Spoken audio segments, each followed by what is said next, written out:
నమస్తే. Welcome to I dream. మనతో పాటు ఉన్నారు ప్రముఖ గైనకాలజిస్ట్ డాక్టర్ శ్రవంతి గాదిరాజు గారు. ఈరోజు వారితో మాట్లాడి ప్రెగ్నెంట్ అయిన తర్వాత ప్రతి మహిళ మొదటి 3 నెలలు ఎంతో జాగ్రత్తగా ఉండాలని చెప్తూ ఉంటారు డాక్టర్లు కానీ, పెద్దవాళ్ళు కానీ. అయితే ఎలాంటి జాగ్రత్తలు తీసుకోవాలి? ఎందుకు తీసుకోవాలి? దీని గురించి ఆవిడని అడిగి తెలుసుకుందాం. నమస్తే అండి. నమస్కారం. శ్రవంతి గారు, ప్రతి ఒక్కళ్ళు ప్రెగ్నెంట్ అయిన తర్వాత మొదటి 3 నెలలు చాలా ఇంపార్టెంట్. చాలా జాగ్రత్తగా ఉండాలి. లేకపోతే చాలా పరిణామాలు ఎదుర్కోవాల్సి వస్తుందనేసి చెప్తూ ఉంటారు. అది నిజమేనా?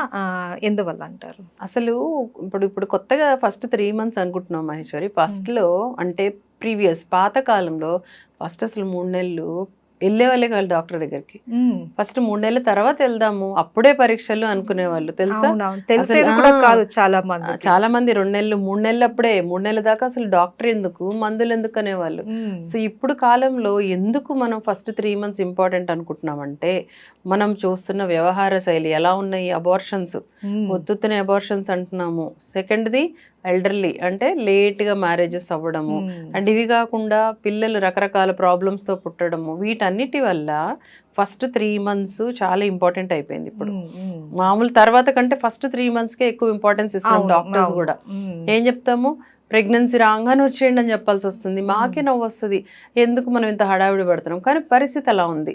బ్లీడింగ్ అంటున్నారు, స్పాటింగ్ అంటున్నారు, కొత్తవన్నమాట ఇవన్నీ కూడా. బాడీలో రకరకాల పరిణామాలు, అంటే హార్మోనల్ ఇంబ్యాలెన్స్లు అయితే ఏంటి, కొత్త వ్యాధులు రావడం అయితే ఏంటి, అబార్షన్స్ కూడా పెరిగినాయి ఇప్పుడు రేట్ చూసాము అని అంటే. సో ఎందుకు అనంటే first of all stress levels, లేట్గా మ్యారేజ్ అవ్వడము, మళ్ళీ కెరియర్ని లేట్గా ప్లాన్ చేసుకోవడము, ఇవి కాకుండా రకరకాల ప్రాబ్లమ్స్ లైక్ థైరాయిడ్ ప్రాబ్లమ్స్. ఇప్పుడు ఎంతమందికి థైరాయిడ్ ఉంటుంది? So thyroid is one of the cause for abortions. First trimester abortion అంటే ఫస్ట్ 3 నెలల్ని ఫస్ట్ ట్రైమిస్టర్ అంటాం, తర్వాత 3 నెలలని సెకండ్ ట్రైమిస్టర్ అని, తర్వాత 3 నెలలని థర్డ్ ట్రైమిస్టర్ అని డివైడ్ చేస్తాం 9 మంత్స్ని. సో ఫస్ట్ 3 నెలలు ఇప్పుడు చాలా ఇంపార్టెంట్ అయిపోయింది సెకండ్ థర్డ్ కంటే. రావడమే ముందు పాజిటివ్ రాగానే డాక్టర్ దగ్గరకు వచ్చేయాలి. అసలు పాజిటివ్ కాదు, ప్రెగ్నెన్సీ ప్లానింగ్ లోనే రమ్మని అడుగుతున్నాం ఇప్పుడు. ప్రీ ప్రెగ్నెన్సీ ప్లాన్ అని ఇప్పుడు ఎడ్యుకేటెడ్ వాళ్ళు వస్తున్నారు మా దగ్గరికి, మేడం మేము ప్లాన్ చేయాలనుకుంటున్నాము, ఏమన్నా ముందుగానే ఏమైనా ప్రికాషన్స్ ఉన్నాయా అని చెప్తున్నారు.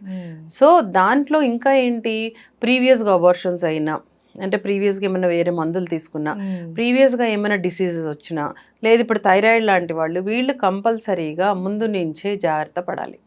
ఎలా జాగ్రత్త పడాలి అంటే, థైరాయిడ్ ఉందనుకోండి, ముందు నుంచి థైరాయిడ్ లెవెల్స్ని కంట్రోల్లో పెట్టుకోవాలి. లేదు అని అంటే అబార్షన్ ఛాన్సెస్ ఉంటాయి. థైరాయిడ్ 2 రకాలు, మళ్ళీ హైపో, హైపర్. సో 2 ప్రమాదమే. సో అలాగే ఇప్పుడు ఎల్డర్లీ మదర్స్ కదా, 30+ ప్రెగ్నెన్సీస్ వస్తున్నాయి. షుగర్ అంటే కొంతమంది ఉండడమే షుగర్తో వస్తున్నారు. సో అదొక ప్రాబ్లం. షుగర్స్ చాలా డేంజరస్, బేబీకి అవయవ లోపాలు తెప్పిస్తాయి. సో వీటన్నిటి వల్ల ఫస్ట్ ప్రెగ్నెన్సీ అనగానే ముందు డాక్టర్ అవసరం అయిపోతున్నారు. లేకపోతే మా అవసరము 3 నెలల తర్వాతే అసలు చెప్పాలి అని అంటే. హెల్దీ ప్రెగ్నెన్సీస్లో డాక్టర్లు అవసరం లేదు. ఇప్పుడు అన్నీ కూడా కాంప్లికేటెడ్ ప్రెగ్నెన్సీస్ అయిపోవడం వల్ల డాక్టర్ అవసరం పడుతుంది. అయితే ఈ 3 మంత్స్లో ఫస్ట్ ప్రెగ్నెన్సీ కన్ఫర్మ్ అయిన తర్వాత, డాక్టర్ని కన్సల్ట్ అయిన తర్వాత వాళ్ళు చేయించుకోవాల్సిన టెస్ట్లు ఏంటండి? యాంటీనేటల్ అని ఒక పేరు, అంటే ప్రెగ్నెన్సీ ప్రొఫైల్. మామూలుగా మనం మాట్లాడాలంటే ప్రెగ్నెన్సీ ప్రొఫైల్ అంటాం. దాన్ని మా భాషలో యాంటీనేటల్ ప్రొఫైల్ అంటే, ప్రెగ్నెన్సీని antenatal mother, pregnant mother antenatal profile అని ఒకటి చేయించుకోవాలి ప్రెగ్నెన్సీ పాజిటివ్ రాగానే. అంటే ఏంటి, హిమోగ్లోబిన్ ఎంత ఉంది, నీ రక్తంలో ఏమన్నా ఇన్ఫెక్షన్స్ ఉన్నాయా, కిడ్నీ ఏమన్నా ఫంక్షనింగ్ సరిగ్గా లేదా, నీ లోపల బ్లడ్ గ్రూప్ చాలా ఇంపార్టెంట్, పాజిటివ్ బ్లడ్ గ్రూపా, నెగటివ్ బ్లడ్ గ్రూపా, ఇవి కాకుండా థైరాయిడ్, ఇంకా యూరిన్ టెస్ట్, యూరిన్లో ఏమైనా ఇన్ఫెక్షన్ వస్తుంది, ఇలాగా సింపుల్గా యాంటీనేటల్ ప్రొఫైల్ అని చేయించుకోవాలి. దీంతో పాటు ఇంతకుముందు స్కానింగ్ సేమ్ చెప్పినట్టు 3 నెలల తర్వాత చేయించేవాళ్ళం. ఇప్పుడు ఏమైపోయిందంటే హడావిడి, ప్రెగ్నెన్సీ పాజిటివ్ అనగానే స్కానింగ్కి పంపించాల్సి వస్తుంది. దీనికి కారణం ఏంటంటే, ప్రెగ్నెన్సీ ఇప్పుడు లేట్ మ్యారేజెస్ వల్ల గర్భసంచిలో ఉందా, లేదు అదర్ ప్లేసెస్లో ఉందా, ఎక్కడుందో తెలియదు. అది చాలా ప్రాబ్లం అయిపోతుంది. ఎక్టోపిక్స్ అనేవి వింటూ ఉన్నాం. ఎక్టోపిక్ అంటే అదర్ దాన్ యూట్రస్, అంటే గర్భసంచిలో కాకుండా ట్యూబుల్లో కానీ వేరే అండాశయాల్లో కానీ గర్భసంచి లోపల కింద ఒకటి ఉంటుంది, సర్విక్స్ అంటాం, ఎంట్రీ ఆఫ్ ద దాంట్లో ఉందా, ఇదొక పెద్ద హెడేక్ అయిపోయింది ఇప్పుడు.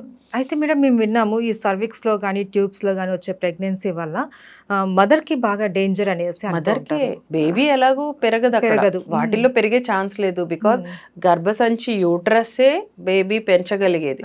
మిగతా ఏ పార్ట్లో అయినా మ్యాక్సిమం 6 weeks 8 weeks తర్వాత అప్పుడు ఏమవుతుంది, పగిలిపోతాయి ఆ ఏరియాస్, బికాస్ దట్ ఆ ఏరియా ఎలాస్టిసిటీ ఉండదు, అంటే పెద్దదవ్వాలి కదా బేబీ పెరుగుతూ ఉన్నప్పుడు, దట్ స్ట్రక్చర్ ఈ బేబీని పట్టుకోవాలి, పట్టుకునే దీనికి ఎక్కడ, సో పగిలిపోయి పొట్టంతా blood, severe pain abdomen and ఇంత పెద్ద పొట్టేసుకొని అన్కాన్షియస్గా వస్తారు.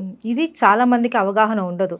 ఏంటి అని అంటే ఓకే ప్రెగ్నెన్సీ అనుకుంటారు, డాక్టర్ని కన్సల్ట్ అవ్వకపోతే ఇప్పుడు వస్తున్న మెయిన్ ప్రాబ్లం కూడా ఇదే చాలా మందిలో. సరైన పొజిషన్లో బేబీ పెరగకపోవడం, గుర్తించలేకపోవడం, స్టమక్ పెయిన్ వచ్చినా కూడా ఏమో కొత్తలో ఇలానే ఉంటుందేమో, ఫస్ట్ ప్రెగ్నెన్సీ కదా తెలియదు అనేసి అలా నెగ్లెక్ట్ చేస్తూ ఉంటారు. కరెక్ట్. సో కంపల్సరీ మీరు అన్నట్లు ఇప్పుడు ప్రెగ్నెన్సీ వచ్చిందని కన్ఫర్మ్ అయిన వెంటనే డాక్టర్ని కంపల్సరీ కన్సల్ట్ అవ్వాల్సిందే, అవ్వాల్సిన పరిస్థితి. ఇప్పుడు మీరేమంటున్నారు, వాళ్ళు పెయిన్ అంటే కదా ఏంలే అనుకుంటారు, అది నిజం. అందులో ఇంట్లో పెద్దవాళ్ళు ఉంటారు కదా, అరే ఏం కాదమ్మా, అమ్మమ్మలు, వాళ్ళకి ఏంటంటే పాతకాలం లాగే అనుకుంటున్నారు. ఇప్పుడు కొత్తవి సైన్స్లో డెవలప్మెంట్లు ఎన్ని వచ్చినాయో ప్రాబ్లమ్స్ కూడా అన్ని వచ్చాయి. సో అది అనుకోవట్లా, ఏం కాదు అంటారు, నలతగా ఉందిలే, ఏం కాదు ప్రాబ్లమ్ ఈజ్ దేర్ అనేది ముందే మనం పసిగట్టాలి. అందుకని ఎప్పుడు కూడా అబార్షన్స్ అని వస్తారు, అన్వాంటెడ్ అని వచ్చి అబార్షన్స్ వచ్చి టాబ్లెట్ ఇచ్చేయండి అంటారు. నేనేమంటాను, ముందు లొకేషన్ చూడండి. నేను ఇప్పుడు ఎక్కడో ట్యూబ్లోనో లేకపోతే ఎక్కడో సర్విక్స్లో ఉన్నప్పుడు టాబ్లెట్ ఇచ్చాను అనుకోండి, అది భయంకరంగా పేషెంట్ని మనం తీసుకెళ్ళి ట్రబుల్లో వేసినట్టే, because location is very important.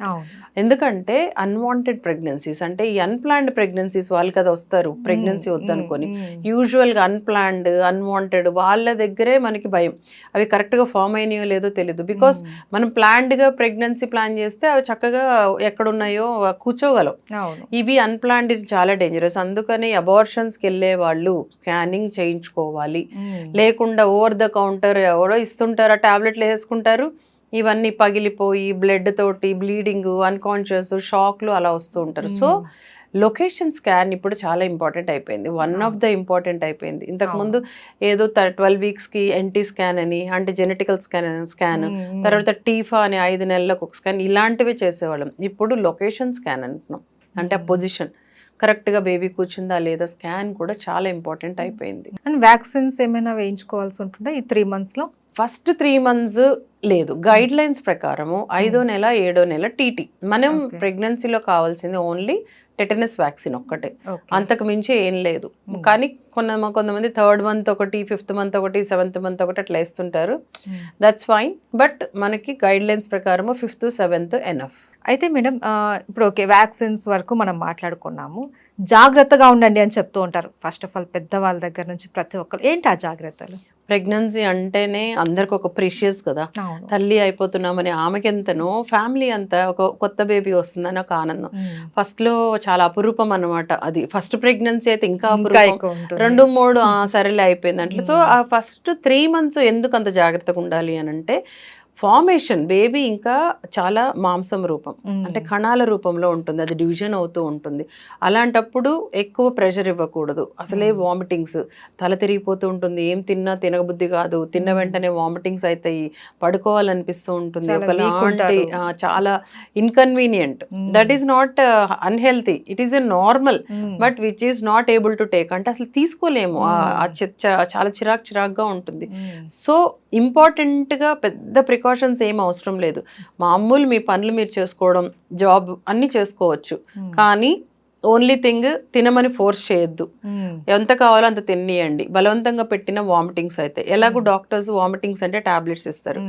ఎవరు ఎక్కువ జాగ్రత్తలు తీసుకోవాలంటే ప్రీవియస్గా అబార్షన్స్ అయిన వాళ్ళు, ప్రీవియస్గా 2వ నెలలో 3వ నెలలో ప్రెగ్నెంట్ పోయింది అని అలా అంటాం కంటే, వాళ్ళకి ఏదో ప్రాబ్లం, థైరాయిడ్ ప్రాబ్లం ఉందా, జెనెటికల్ ప్రాబ్లమా, లేదు హెవీ జర్నీస్, హెవీ జర్నీస్ అంటే ఇట్లా గుంతల్లో రోడ్లలో వెళ్తున్నప్పుడు గుంటలో పడతాం చూడండి, అవి పొట్ట మీద ప్రెషర్ పడేస్తాయి.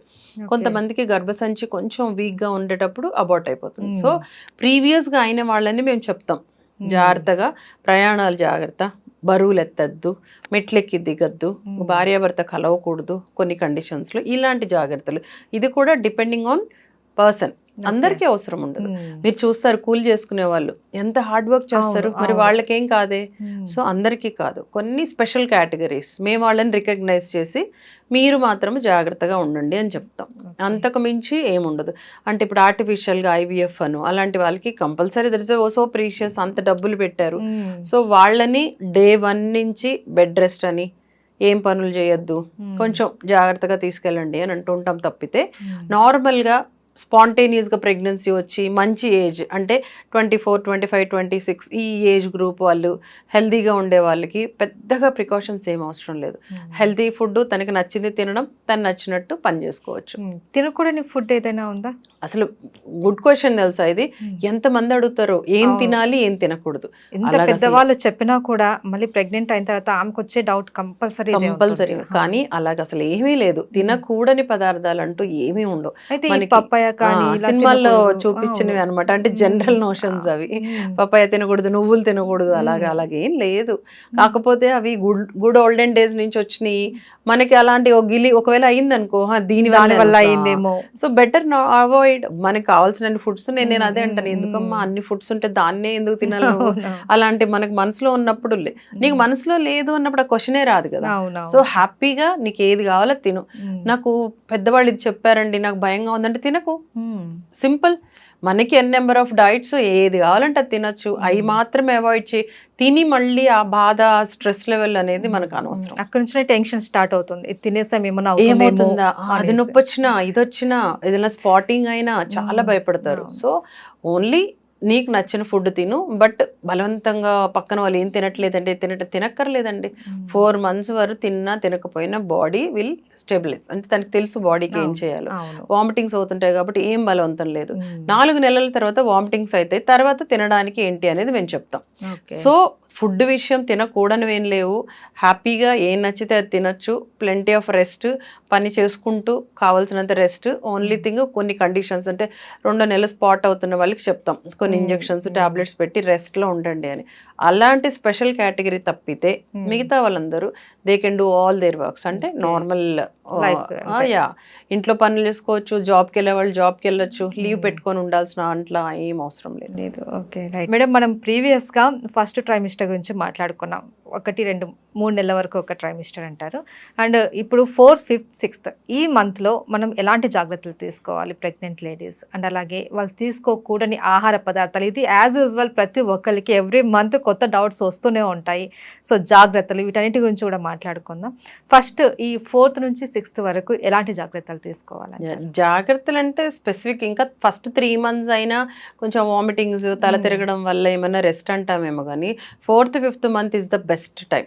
ఓకే, హ్యాపీగా ఆకలిస్తూ ఉంటుంది. అప్పటి వరకు ఉన్న నాజియా అదంతా పోతుంది 90% వాళ్ళకి. బట్ 10% వాళ్ళకి అంతా ప్రెగ్నెన్సీ అంతా కష్టాలే. పాప 9 months వరకు కూడా వామిట్ చేస్తూ ఉంటారు. ఆ స్మెల్, అన్నం స్మెల్ పడదు కొంతమందికి, వండుతుంటే కూడా స్మెల్ పడదు. సో 4th, 5th month 90% వాళ్ళకి సెట్ అయిపోతారు. సో అన్ని తినచ్చు, హాయిగా తినచ్చు. బికాస్ 12 weeks అంటే 3 months కి బేబీ ఫార్మేషన్ అయిపోయింది. అంటే ఒక చిన్న టాయ్ బేబీ, మమ్మీ పొట్టలో ఇంత చిన్న టాయ్. అంటే ఒక బాయ్ మన బేబీని తీసుకున్నాం అనుకోండి, అలా ఎలా ఉంటది, దాన్ని పెంచడం. ఇప్పుడు పెంచడానికి మాత్రం మంచి డైట్ అవసరం, ప్రోటీన్ డైట్. ఎప్పుడు కూడా ఎవరైనా హెల్దీగా ఉండాలంటే ఎక్కువ ప్రోటీన్ తీసుకోవాలి, ఎక్కువ ఫైబర్ తీసుకోవాలి, అలాగే ఎక్కువ లిక్విడ్స్ తీసుకోవాలి. సేమ్ వీళ్ళు కూడా అంతే, ప్రోటీన్ డైట్ ఎక్కువ తీసుకోవాలి. అండ్ ఇక్కడ టాబ్లెట్స్ వస్తాయి కదా కొత్తగా, ఫస్ట్ ట్రైమిస్టర్లో పెద్దగా టాబ్లెట్స్ ఇయ్యం, ఓన్లీ ఒక ఫోలిక్ యాసిడ్ అని ఒక టాబ్లెట్ తప్పితే మిగతావి ఏమి ఇయ్యం, వామిటింగ్స్ ఉంటే తప్పితే. ఇక్కడికి వచ్చేసరికి సపోర్టివ్స్, ఐరన్, కాల్షియం, కొంతమందికి బి కాంప్లెక్స్, కొంతమందికి ప్రోటీన్ పౌడర్స్, అంటే బాగా వీక్గా ఉండే వాళ్ళకి పాలల్లో పొడి వేసుకోండి ప్రోటీన్ పౌడర్స్ అని వేసి పెడతాం. అలాగే ఫుడ్ గురించి, నాన్ వెజిటేరియన్స్ అనుకోండి ఎగ్ తినమంటాము, ఫిష్ తినమంటాము. వెజిటేరియన్స్లో గ్రీన్ లీఫీ వెజిటబుల్స్, పాల ప్రోడక్ట్స్ ఎక్కువ తీసుకోండి, పెరుగు ఎక్కువ తీసుకోండి. అట్లా సో ఫుడ్లో ఇక్కడ కొంచెం ఇప్పుడు ఇద్దరికి కావాల్సిన ఫుడ్ తినాలి అంటారు కదా మదర్ని, అది నిజమే. ఇంకా బేబీకి మదరే ఇవ్వాలి. అంటే డైరెక్ట్ గా నువ్వు ఏది తింటే పెరుగు బిర్యానీ తింటే బిర్యానీ వెళ్ళదు కానీ అది కన్వర్ట్ అవుతుంది కదా ఎనర్జీగా. ఆ బేబీకి ఆ ఎనర్జీ కావాలి, బ్లడ్ కావాలి, మదర్ నుంచి న్యూట్రియంట్స్ కావాలి, అవన్నీ మదరే ఇవ్వాలి. సో ఒకేసారి డంప్ చేసుకోకుండా చిన్న చిన్న మీల్ తీసుకుంటూ హెల్దీ మీల్, స్వీట్లు ఎక్కువ తినేయడము, రైస్ ఎక్కువ తినేయడం అట్లా కాదు, పప్పు ఎక్కువ తీసుకోవాలి. పప్పు ఈజ్ ఎ ప్రోటీన్, దాల్ అందుకనే మనం ప్రోటీన్ అంటాం. అలాంటివి కూరగాయలు ఎక్కువ తీసుకోవాలి, ఉడకబెట్టిన కూరగాయలు, కట్ చేసిన ఫ్రూట్స్, అంటే ఫైబర్ ఉండాలి. జ్యూసులు తాగుతారు, జ్యూసులు దాంట్లో ఫైబర్ ఉండదు కదా, ఉత్తి వాటర్ కాదు, మనకు కావాల్సిన ఫైబర్ కావాలి. సో మంచిగా నమిలి తినండి. అసలు ఆ ఏజ్ లో ఏమన్నా తిన్నా అరాయించుకునే ఏజ్. కాకపోతే ప్రెగ్నెన్సీలో కొంచెం డైజెషన్ పవర్ తగ్గుతుంది, అందుకని బాగా నమిలి తినండి, గ్యాప్ ఇవ్వండి, తిన్న తర్వాత పడుకోవద్దు, కొంచెం ఒక 10 నుంచి 20 నిమిషాలు అలా వాక్, ఇంట్లో అయినా పర్లేదు అలా వాక్ చేయండి. ఇవన్నీ కూడా చెప్తూ ఉంటాం. అండ్ ప్రెగ్నెన్సీ టైంలో ఒక్కొక్కసారి కొంతమందికి షుగర్ అనేది అటాక్ అవుతుంది అనేసి అంటూ ఉంటారు. అది ఎందుకు అవుతుందండి? అది ప్రెగ్నెన్సీ కాంప్లికేషన్లో ఒకటే, జీడిఎం అని, జెస్టేషనల్ డయాబెటీస్. అంటే ప్రెగ్నెన్సీలో డయాబెటీస్ వస్తుంది, సడన్గా వస్తుంది. ప్రెగ్నెన్సీలో బీపీ వస్తాయి, ప్రెగ్నెన్సీలో థైరాయిడ్ వస్తాయి, అట్లా ప్రెగ్నెన్సీలో జాండీస్ వస్తాయి. ఇవన్నీ కూడా ఒక కాంప్లికేటెడ్ పేషెంట్స్ అనమాట వీళ్ళందరూ. సో కొంతమందికి వస్తూ ఉంటాయి, మేబీ జెనెటికల్ కావచ్చు, మేబీ డెవలప్మెంటల్ కావచ్చు, మేబీ లైఫ్ స్టైల్ కావచ్చు, చాలా వేరియస్ కారణాల వల్ల వస్తూ ఉంటాయి. అందుకనే ప్రెగ్నెన్సీలో ప్రతి టైంలో మేము కొన్ని టెస్టులు చేస్తాం.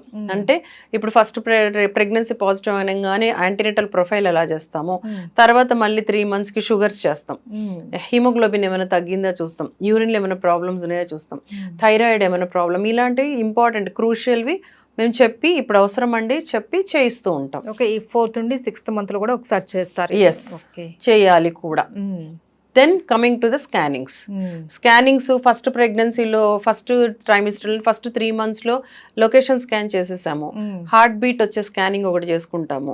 ఈ 12 weeks అంటే ఈ ఫస్ట్ ట్రైమిస్టర్ నుంచి సెకండ్ ట్రైమిస్టర్కి వెళ్ళే గ్యాప్ని 13 weeks, 12 to 9 to 12 weeks, 13 weeks నుంచి మళ్ళీ రెండో ట్రైమిస్టర్, ఆ గ్యాప్లో ఒకటి చేయిస్తాం స్కానింగ్. దాన్ని ఎన్టీ స్కాన్ అంటాం, న్యూరల్ ట్రాన్స్లూసెన్సీ అని. జెనెటికల్ ప్రాబ్లమ్స్ అంటే డౌన్ సిండ్రోమ్, ఏమైనా సిండ్రోమ్స్ ఉన్నాయా, జెనెటికల్ గా బేబీకి ఏమైనా ప్రాబ్లమ్స్ ఉన్నాయా అని ఒక స్కాన్ ఇంపార్టెంట్. దాని తర్వాత డబుల్ మార్కర్ అని ఒక బ్లడ్ టెస్ట్ కావాలి. ఇవి కూడా 12 weeks లోపలే అవగొట్టేస్తాం.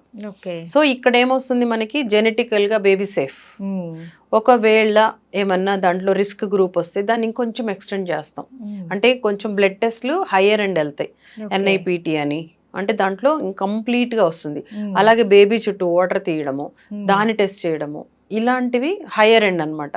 కొంతమందికి పెద్దగా అంటే 30-35 తర్వాత వాళ్ళకి ఈ సిండ్రోమ్స్ వస్తాయి బేబీస్కి, వాళ్ళని చాలా జాగ్రత్తగా మానిటర్ చేసుకోవాలి స్కానింగ్ తోటి, బ్లడ్ టెస్ట్లతోటి.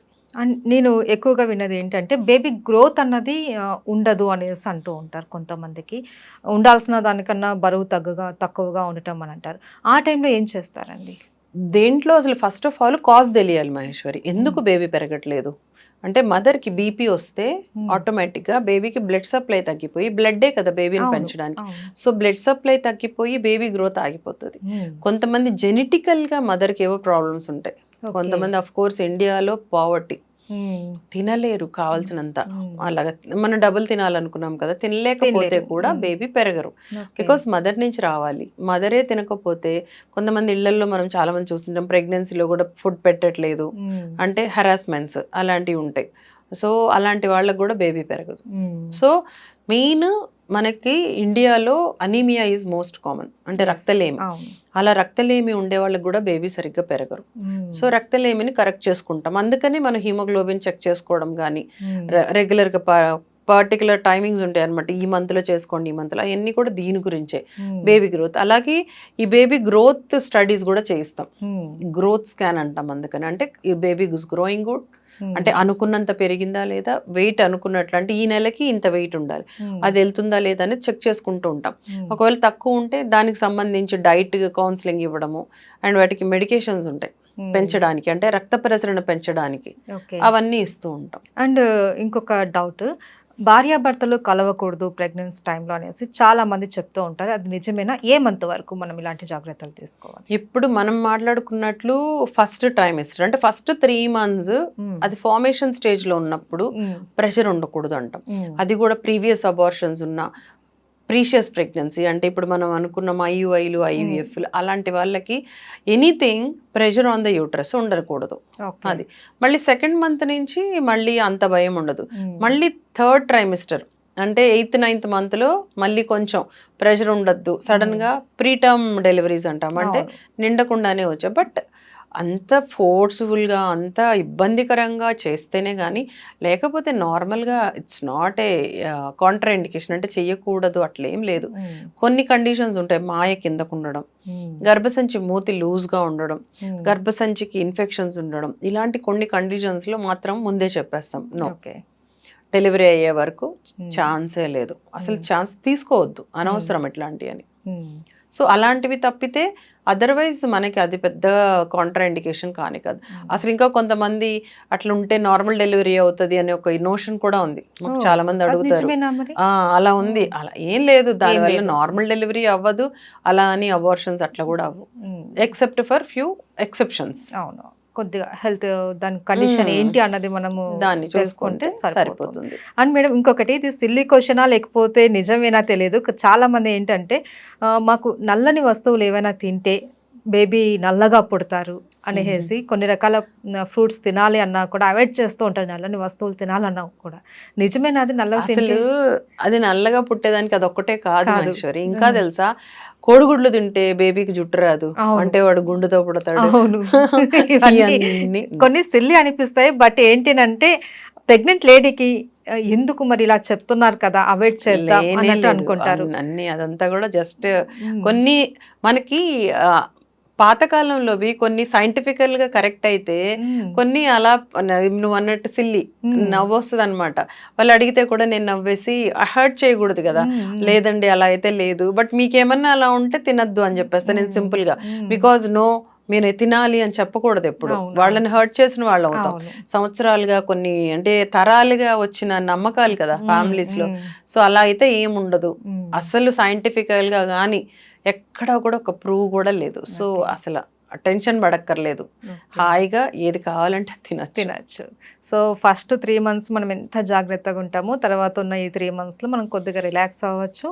అండ్ చిన్న చిన్న జాగ్రత్తలు అయితే యాజ్ యూజువల్ అవి తీసుకోవాల్సిందే. ఫుడ్ విషయంలో మీరు చెప్పినట్లు ఏదైనా మనం తీసుకోవచ్చు, అంతేనా? అంతే. మెయిన్ ఏంటంటే ప్రెగ్నెన్సీ ఈజ్ ఏ మంచి ఒక ఏమంటారంటే ఒక వరము, అంటే ఒక అనుభూతి. సో ప్రెషర్ ఉండకూడదు, మెంటల్ స్ట్రెస్. మనకు తెలుసు కదా, తల్లిగా ఆస్వాదించాలి. అండ్ ఫ్యామిలీని కూడా చాలా సపోర్ట్ చేయమని అడుగుతాం. ఆమెకి మనకు కూడా అంతే కదా, ప్రెగ్నెంట్ కొన్ని ఇప్పుడు ఏం కావాలంటే అది కొనేసుకో, అంటే నేను హ్యాపీ ఎందుకంటే హ్యాపీగా ఉంచడానికి. మెంటల్ స్ట్రెస్ ఉండకూడదు. వీటన్నిటికంటే ఫుడ్ ఎంత ఇంపార్టెంటో, మెడికేషన్ ఎంత ఇంపార్టెంటో, టెస్ట్లు ఎంత ఇంపార్టెంటో, అలాగే మానసికంగా సపోర్ట్ కూడా ఉండాలి. అది కొట్టడాలు తిట్టడాలు ఏదో ఒకటి అస్సలు, ఎందుకంటే తను డిస్టర్బ్ అయితే బేబీ డిస్టర్బ్ అయిపోతారు, వాళ్ళ గ్రోత్ డిస్టర్బ్ అవుతుంది. మనకు తెలుసు కదా, అభిమన్యుడు కడుపులోనే నేర్చేసుకున్నాడు అంటే సిగ్నల్ వెళ్తుంది మదర్ నుంచి. సో మదర్ ని ఇబ్బంది పెట్టకూడదు. మదర్ కూడా చిన్న చిన్న వాటిల్ని మనసులో పెట్టుకోకుండా జస్ట్ లివ్ ఇట్. ఏవో జరుగుతూ ఉంటాయి ఫ్యామిలీలో, గొడవలు లేకుండా ఎక్కడ ఉండవు, జస్ట్ లివ్ ఇట్. నాకు నా బేబీ ముఖ్యం, హ్యాపీగా తింటాను, మ్యూజిక్ వినడం, నాకు కావాల్సిన ఇష్టమైన చేయడం, దట్స్ ఇట్. గారు మనం ఇప్పటి వరకు 6 months వరకు మనం ఏం చేయాలి అనేది మాట్లాడుకున్నాం. లాస్ట్ 3 months, ఫస్ట్ 3 months మనం ఎంత కేరింగ్గా ఎంత జాగ్రత్తగా ఉంటామో ఈ 3 months కూడా అలానే అని చెప్తూ ఉంటారు, అది నిజమేనా? Yes, exactly. ఇప్పుడు మనం మాట్లాడుకున్న దాంట్లో ఫార్మేషన్ అయిపోయింది, గ్రోత్. ఇక్కడ ఈ గ్రోత్ ని మనం కంటిన్యూ తీసుకెళ్ళాలి. డెలివరీ ఎప్పుడు 40 weeks లో డెలివరీ అంటాం, దాన్ని 37 weeks తర్వాత అంటే టర్మ్ జెస్టేషన్ అంటాం 37. దాని తర్వాత ఎప్పుడైనా డెలివరీ కావచ్చు, మామూలు నార్మల్ డెలివరీయో సిజేరియనో అది పక్కన పెడదాం, but growth is total important. So ఈ లాస్ట్ 3 months ని అలా థర్డ్ ట్రైమిస్టర్ అంటాం. దాంట్లో గ్రోత్ చాలా చాలా ఇంపార్టెంట్, బికాజ్ బర్త్ వెయిట్ అది makes the lot of difference. Baby Indian average లో 2.5 to 3 kgs మధ్యలో ఉంటారు, మన Indian average size baby. 3 kgs to 3.5 ఉంటే ఎక్సలెంట్. బర్త్ వెయిట్ కి అంత ఇంపార్టెన్స్ ఉంది. సో దానికోసమే గ్రోత్ ఈజ్ మోర్ ఇంపార్టెంట్. అందుకని లాస్ట్ 3 months బరువు పెరుగుతున్నారా లేదా, ఉమ్మనీరు ఏమైనా తగ్గుతుందా, తగ్గితే మళ్ళీ బేబీ గ్రోత్ ఆగిపోతుంది. బికాస్ ఉమ్మనీరు అనేది బేబీకి, ఇప్పుడు నీటిలో చేపకి ఎంత అవసరమో ఉమ్మనీరు బేబీకి అంత అవసరం. సో ఉమ్మనీరు పర్టికులర్గా కరెక్ట్గా ఉండాలి. పర్టికులర్గా ఇంత అని ఉంటుంది, దానికి ఒక కౌంట్ ఇస్తాం, AFI అంటాం దాన్ని. ఎక్కువ ఉండద్దు, తక్కువ ఉండద్దు. సో అవన్నీ చూసుకుంటూ ఉంటాం. 7వ నెల, 8వ నెల, 9వ నెల, 5, 6, 7 అయిపోయినాయి కదా. సో ఇప్పుడు 7 నుంచి వాటర్ లెవెల్ చాలా ఇంపార్టెంట్, 8, 9, 10 ఇంకా ఇంపార్టెంట్. సో వీటి కోసమే స్కాన్స్, గ్రోత్ స్కాన్స్ అంటాం. అందుకనే అంటే బేబీ గ్రోత్ కరెక్ట్గా ఉందా లేదా, వాటర్ కరెక్ట్గా ఉందా లేదా, పొజిషన్ కరెక్ట్గా ఉందా లేదా, ఈ బ్లడ్ సప్లై కరెక్ట్గా ఉందా లేదా, డాప్లర్ అని చేస్తారు దానికి. అంటే baby to mother to baby blood supply, Doppler, ఇవన్నీ కరెక్ట్గా ఉన్నాయా లేదా మనం కంపల్సరీ చూసుకోవాలి. అయితే డెలివరీకి సిద్ధంగా ఉండాలి అంటే మదర్ ఈ 3 months లో ఎలాంటి జాగ్రత్తలు తీసుకోవాలి? 3 months అని కాదు, ఫ్రమ్ ద బిగినింగ్, ప్రెగ్నెంట్ అయినప్పటి నుంచి మనది టార్గెట్ ఈజ్ నార్మల్ డెలివరీ. అది అసలు మన అవుట్ ఆఫ్ క్వశ్చన్ లా అయిపోతుంది. నార్మల్ డెలివరీ అదేదో అద్భుతంలాగా, నీకు నార్మల్ అయిందా అని అడుగుతున్నారు ఆశ్చర్యంగా. అసలు అది that is the natural birth కదా. అసలు నేచర్ గేవ్ ద వన్, మనకు ఒక దారి ఇచ్చింది, దాన్ని వదిలేసి మనమే అడ్డదారిలో బయటికి తీస్తున్నాం. సో నార్మల్ డెలివరీకే ప్రిపేర్ అవ్వాలి. ప్రతి body is for normal delivery.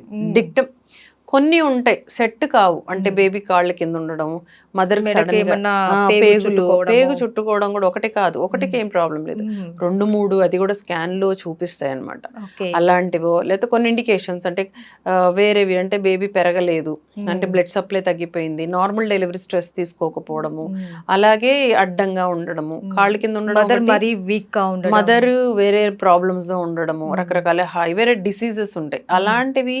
And baby main కిందకి రాలేని మార్గం ఉంటుంది ఒకటి, అంటే ఆ వే ఏదైతే ఉంటుందో బేబీ బాడీ కిందకు రావడానికి సరిపోవట్లేదు, ఇలాంటివి తప్పితే అందరూ నార్మల్ డెలివరీకి. ఎప్పటి నుంచి, ఫ్రమ్ డే 1 వాళ్ళకి బాడీకి రెడీ చేసుకోవాలి. ఎలా, దీనికోసం స్పెషల్గా ఏమైనా ఎక్సర్సైజ్లు చేసుకోవాలా మేడం అని అడుగుతున్నారు. ఇప్పుడంటే వచ్చినాయి కానీ స్పెషల్ ఎక్సర్సైజ్లు, ఫిజియోథెరపీలు, యోగాలు, బాల్ మీద ఏదేదో, పాతకాలంలో ఏం లేవు కదా. పాతకాలంలో అసలు ఇంట్లో డెలివరీ అయ్యేవాళ్ళు, ఎంత హ్యాపీ. ఇంట్లో డెలివరీ ఏం లేదు, డాక్టర్ లేదు, ఒక సెలైన్ లేదు, మరి చక్కగా బేబీ డెలివరీ అయిపోయేది. మదర్ పక్క రోజు నుంచే నార్మల్గా ఇంట్లో అన్ని పనులు చేసుకునేది. అంటే అప్పటికి ఇప్పటికి ఏం తేడా వచ్చింది, మనిషి ఆలోచన విధానంలో తేడా వచ్చింది. అంటే టైంకి పెళ్లి చేసుకోవట్లేదు, టైంకి ప్రెగ్నెంట్ రావట్లేదు, ప్రీషియస్ అయిపోతున్నాము, రోగాలు ఎక్కువ వచ్చేస్తున్నాయి, భయం ఎక్కువైపోయింది, సెన్సిటివ్నెస్ ఎక్కువైపోయింది, స్ట్రెస్ ఎక్కువైపోయింది, పెయిన్ తట్టుకోలేరు.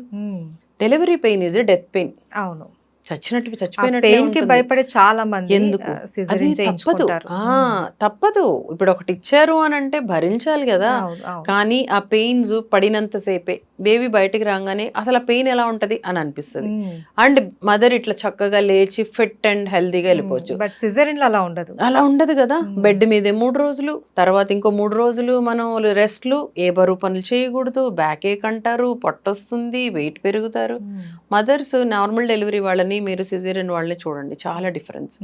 So everybody is for normal delivery from the beginning. మీరు కొత్తగా ఏమి ఎక్సర్సైజ్లకి వెళ్ళక్కర్లా. మీరు ఫ్రమ్ డే 1 మంచి డైట్ తీసుకోండి, మంచి ఎక్సర్సైజ్ చేయండి, మీ ఇంట్లో పనులు మీరే చేసుకోండి. బెడ్ రెస్ట్ ఎందుకు, అసలు మంచం దిగద్దు అంటారు, అవసరం లేదు. అవి మాత్రం చెప్పాను కదా, కొన్ని కండిషన్స్లోనే బెడ్ రెస్ట్, మిగతా అంతా నార్మల్. ఊడ్చుకోవచ్చు, ఇల్లు కడుక్కోవచ్చు, కింద కూర్చొని కటింగ్స్ చేయొచ్చు, కింద కూర్చొని బోన్ చేయొచ్చు, మంచిగా పద్మాసనం వేసుకోవచ్చు. ఇవన్నీ ఏం చేస్తాయి అంటే మజిల్స్ని రిలాక్స్ చేస్తాయి. అవును, అదే ఎక్సర్సైజ్. దానికి స్పెషల్గా మనం ఎక్సర్సైజ్ తీసుకోక్కర్లా. ఇప్పుడు ఏంటంటే కొంచెం ఈ లైఫ్ అంతా అడ్వాన్స్ అయిపోయి రకరకాల యాప్స్ వచ్చేసి, రకరకాల డెవలప్మెంట్స్ వచ్చేసి, దానికోసం కొత్త డాక్టర్స్ పుట్టుకురావడం, కొత్త అంటే అన్నీ అనమాట ఇన్స్ట్రుమెంట్స్, అంటే వాటికి మసాజర్లని రకరకాలు అనమాట, వాటితోటి ఏవో చేస్తూ అవి వచ్చినాయి. బట్ అవసరం లేదు, హాయిగా ఎక్సర్సైజ్ చేయండి. ఎక్సర్సైజ్ అంటే కూడా ఏం చేయట్లేదు, వాకింగ్, ఇంట్లో పని, just normal walking, this is more than enough. స్పెషల్గా ఏం ఎక్సర్సైజ్లు అవసరమే లేదు చెప్పాలి అంటే. అయితే డాక్టర్ గారు ఉమ్మ నీరు పోయింది అనేసి అంటూ ఉంటారు. డెలివరీ టైం ఇంకా ఉండంగానే ఉమ్మ నీరు పోయింది. వెంటనే హాస్పిటల్ తీసుకెళ్ళాలి. వెంటనే డెలివరీ చేయించేసాలి అని అంటూ ఉంటారు. నిజమేనా? ఉమ్మ నీరు అది పోతే అది ఇంకా అంతే. మనకి ఇప్పుడు నేను వెంటనే చెప్పాను, హ్మ్. పొట్టలో ఉన్నంత వరకు నీరులో ఉంటేనే బేబీ బతుకుతుంది. హ్మ్. నీరు పోయింది అని అంటే బేబీ పోతారు. హ్మ్. అంటే వాళ్ళకి అక్కడ నుంచి రావు. ఆక్సిజన్ ఉమ్మ నీరు నుంచే లోపలికి వెళ్ళాలి. హ్మ్. బయటకు వస్తే ఎయిర్లోంచి ఎలా వెళ్తుందో హ్మ్. కడుపులో ఉన్నప్పుడు ఉమ్మ నీరు వాళ్ళకి ఒక మీడియా. ఓకే. సో ఉమ్మ నీరు పోకూడదు. ఉమ్మ నీరు ఎప్పుడు పోవాలి? డెలివరీ టైం వచ్చినప్పుడు నొప్పులతో పాటు ఉమ్మ నీరు పోవాలి. లేదు అంటే దాన్ని ప్రీ టర్మ్ డెలివరీ అంటాం. హ్మ్. అంటే సంథింగ్ రాంగ్. కొంతమంది నెలలు నిండకుండానే పుడతారు కదా, అవును. వాళ్ళల్లో అలా ఉమ్మ నీరు పోతుంది. హ్మ్. పోకూడదు అలా. That is okay. Not correct. Okay. అలాగే ఉమ్మ నీరు తక్కువ ఉన్న వాళ్ళకి ఎలాంటి ఫుడ్ తీసుకుంటే దాని గ్రోత్ ఉంటుందంటారు? సేమ్ థింగ్, ఉమ్మ నీరు అసలు ఎందుకు తక్కువ ఉంది కనుక్కోవాలా. హ్మ్. ఎందుకు ఉంటుంది? ఉమ్మ నీరు ఎక్కడి నుంచి వస్తుంది? ప్లసెంటా అంటే మాయ నుంచి రోజు రోజు ప్రొడ్యూస్ అవ్వాలి. హ్మ్. అలాగే బేబీ కొంచెం కాంట్రిబ్యూట్ చేస్తారు, లైక్ యూరిన్ రూపంలో హ్మ్. అండ్ వాళ్ళ సెక్రిషన్స్ రూపంలో. అంటే అది కరెక్ట్గా నేచర్ గేవ్స్ అనమాట. సైకిల్ని మనము హ్మ్. ఎక్కడో అబ్స్ట్రక్ట్ చేసాం. ఏది హ్మ్. బీపీ పెరిగిందా, లేదు బేబీ నుంచి రావట్లేదా, బేబీ యూరిన్ రావట్లేదా, ఈ హ్మ్. మాయ నుంచి రావట్లేదా, ఏదో కాజ్ కనుక్కోవాలి. First okay. వీలైతే ఆ కాజ్ని ట్రీట్ చేయాలి. దాని నుంచి పెంచడానికి కొన్ని మందులు ఉంటాయి. హ్మ్. అంటే కొన్ని పౌడర్స్ వాటర్లో కలుపుకొని తాగమనడం, ఎక్కువ వాటర్ తాగమనడము, హ్మ్. బీపీ కంట్రోల్ చేయడము. బీపీ హ్మ్. కంటే ఏమవుతుంది, నాళాలు సన్నగా ఉండిపోయి వాటర్ కూడా ప్రొడ్యూస్ అవ్వేది తగ్గిపోతుంది. సో హ్మ్. వాటిని వదిలేస్తాం. అంటే ఆ నాళాలని కాంట్రాక్ట్ అయిన వాటిని డైలేట్ చేస్తాం. అప్పుడు హ్మ్. మళ్ళీ ఉమ్మ నీరు రావడం స్టార్ట్ అవుతుంది. ఓకే. సో కంపల్సరీ ఉమ్మ నీరు ఎక్కువ ఉండాలి. హ్మ్. అది మస్ట్ అంతే.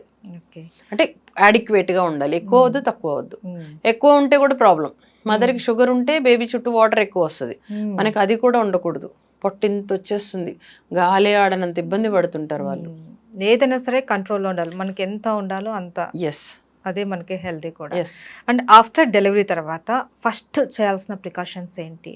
ప్రెగ్నెంట్ లేడీకి డెలివరీ తర్వాత?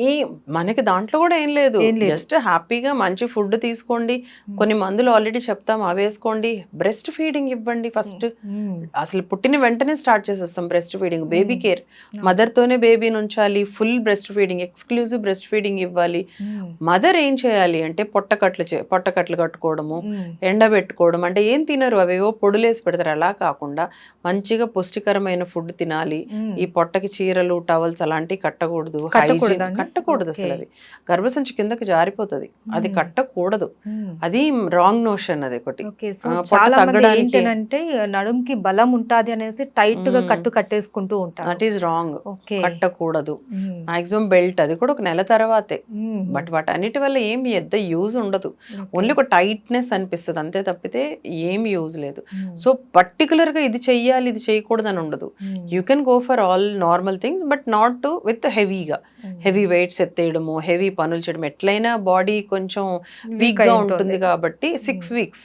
హ్మ్. పోస్ట్ పార్టమ్ అనే ఒక 6 వారాల టైమింగ్ హ్మ్. డెలివరీ అయిన తర్వాత. సో హ్మ్. ఆ 6 వారాలు మాత్రము రెస్ట్‌లో ఉండాలి. హ్మ్. మినిమం రెస్ట్‌లో. హ్మ్. బేబీని చూసుకోవడానికి టైం సరిపోతుంది కదా. అవును. సో అడిక్వేట్‌గా తినడము, అడిక్వేట్‌గా బేబీకి మిల్క్ ఇవ్వడము, మంచిగా నిద్రపోవడం, ఇవి చేస్తే చాలు. సో, టోటల్‌గా మనకేంటంటే ఫస్ట్ నుంచి డెలివరీ వరకు మనం ఎలాంటి జాగ్రత్తలు తీసుకోవాలి, ఎలాంటి ఫుడ్ తీసుకోవాలి, ఏ టైంలో ఎలాంటి టెస్టులు చేసుకోవాలి అన్నది చాలా క్లియర్‌గా మనమైతే తెలుసుకున్నాం ఈరోజండి. Thank you so much. Thank you.